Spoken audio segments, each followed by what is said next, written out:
souhaite la bienvenue, tout le monde, à l'émission Question d'argent. Au cours de la présente demi-heure, il serait question d'assurance, entre autres avec Annie Giguère de la Capitale. Une nouvelle façon de faire à la Capitale et un produit qui s'appelle Vivant. On en reparlera plus en détail dans quelques instants. Avec Martin Couture, ce serait extrêmement intéressant de voir que cette année, on marque le 75e anniversaire d'une entreprise de chez nous qui a pour nom Sanimax depuis 1939. Donc, on offre à l'industrie agroalimentaire des solutions environnementales. On en parle avec M. Couture. Mais d'abord, parlons de beaux commerciaux. On sait, c'est toujours un petit peu compliqué. Puis, il y a beaucoup d'enjeux entre les propriétaires et locataires en ce qui a trait aux droits acquis. Maître Louise Boutin est avocate associée chez Langlois, Condistrom Desjardins, et elle est membre active également du Coupe Montréal. Maître Boutin, bonjour. Bonjour. Il passe quoi entre locataires et propriétaires commerciaux? Alors, parlez-nous un peu des droits acquis et des clauses de participation. La semaine passée, la Cour suprême qui rendait un jugement en ce qui concerne les droits acquis dans le domaine municipal, entre autres. Oui. C'était quoi exactement ce jugement-là? Bon, ce qui est arrivé, c'est intéressant parce que c'était un terrain de stationnement qui s'était situé dans la ville de Québec et qui, la ville a déposé une amende, une contravention, une contravention en 2008 pour avoir opéré un terrain commercial contrairement au règlement de zonage. Ce qu'il faut savoir, c'est que ce terrain-là était exploité depuis bien avant 1979 comme terrain de stationnement commercial et c'est en 1979 que le règlement de zonage a été adopté à Québec. Auparavant, il n'y en avait pas.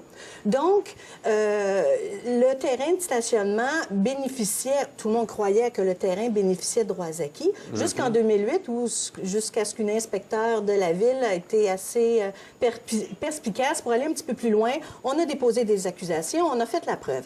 En cour municipale, ce que le propriétaire a fait, la preuve, c'est qu'il a opéré dans les années 80, 90, un terrain commercial, il y avait un gestionnaire, la ville était au courant, la ville avait même échangé des terrains avec cet exploitant-là, la ville avait payé pour un escalier pour avoir accès. Donc, la ville était très au courant de l'existence de ce terrain. En plus, il devait payer ses taxes, je peux pas croire. Effectivement, et non seulement ça, c'est qu'il payait des taxes un peu plus élevées parce que c'était un terrain de stationnement et les taux sont un peu différents. Mettons. Donc, la ville était au courant et en bénéficiait en quelque part.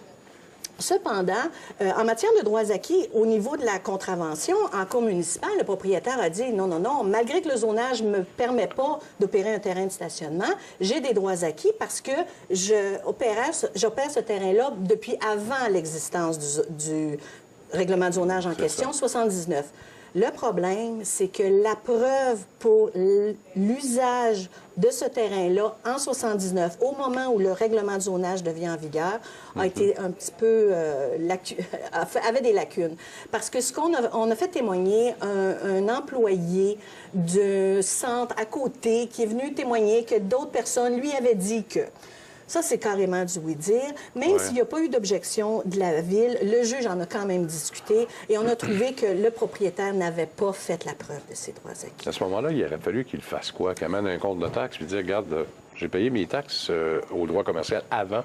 Puis là, aujourd'hui, c'est encore la même chose. Bien, le problème, c'est que premièrement, c'était pas le même exploitant.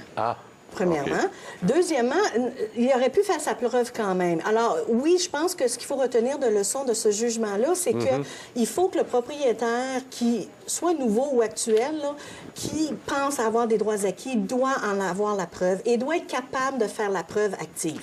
Donc, si on parle de témoignages, aller chercher des affidavits, aller chercher des témoins sur vidéo, des gens qui sont maintenant âgés, qui sont peut-être plus là dans 10 ans, les faire témoigner, d'aller chercher tous les contrats, les photos aériennes, par exemple. On aurait pu, avec des photos aériennes, peut-être être capable de faire une preuve. Parce que dans ce cas-là aussi, ce qu'on avait mis en preuve, c'est que le terrain, il y avait un terrain de stationnement, mais il était pour les fins de l'immeuble qui était là. Et non pas à des fins commerciales pour d'autres résidents aux alentours. C'est ça le problème. Dans ce cas-là, c'est qu'on n'avait pas été capable de prouver que c'était un terrain commercial et qu'on générait de l'argent avec ça.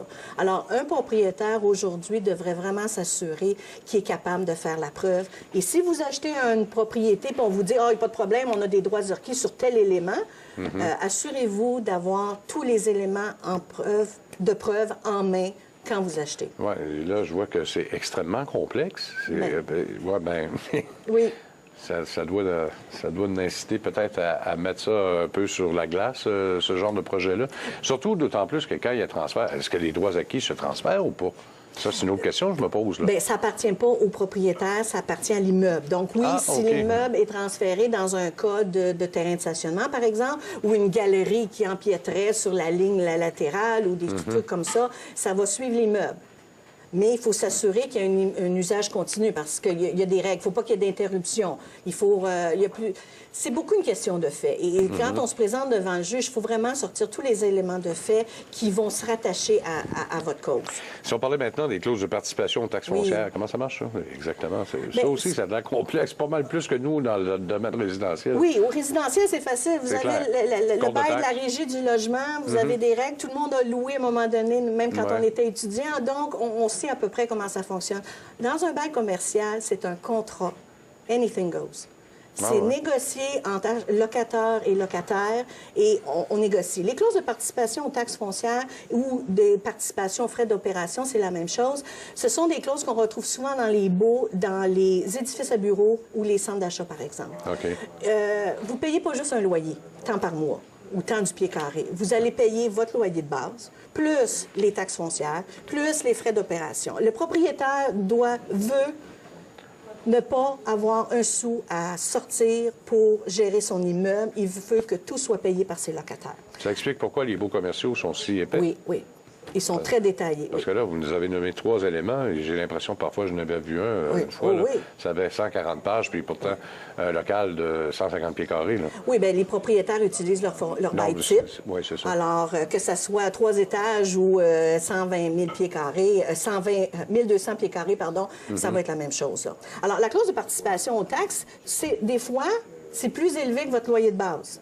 Alors, il faut la regarder. Les gens ont tendance à regarder juste le montant du loyer de base. Non, non. Loyer de base, plus les taxes, plus les opérations. Comment c'est calculé? Est-ce qu'il y a une formule pour ça? Ou... C'est votre bail. On est en matière contractuelle. Alors, des fois, ça va être un pourcentage. Des fois, ça va être un montant fixe. On va vous le dire, c'est tant du pied carré. Des fois, on va faire référence au separate assessment. C'est là que vient le problème. Par exemple, dans les baux de centre d'achat, souvent, on va faire référence à un separate assessment. C'est-à-dire que vous allez payer votre part des taxes foncières en fonction de l'évaluation séparée de votre local. Mais il n'y en a pas. Aïe, aïe. Au Québec, ça n'existe pas. Ça, c'est une notion étrangère qui vient des autres provinces canadiennes qu'on a importée au Québec. Alors ici, on essaie d'appliquer des clauses qui ne sont pas applicables. Des fois, le deuxième volet, on va vous dire, s'il n'y a pas d'évaluation séparée, à ce moment-là, on va utiliser la même méthode utilisée par l'évaluateur municipal. Ça veut dire qu'il faut aller fouiller dans le dossier municipal pour savoir comment il a évalué son centre d'achat, pour savoir comment vaut votre local à vous. Exactement. Est-ce que c'est la même chose pour les frais d'opération? Ou... Bon, les frais d'opération, non, parce que les frais d'opération, bien, oui, il y a peut-être un pourcentage d'abord, mais le détail des frais d'opération, qu'est-ce qui est là-dedans? C'est un buffet chinois, là. Est-ce qu'il y a des frais d'administration? Est-ce qu'il y a des frais de management? Maître Boutin, merci beaucoup encore une fois. C'est toujours un plaisir. Ça m'a fait plaisir. On revient dans un instant, tout de suite.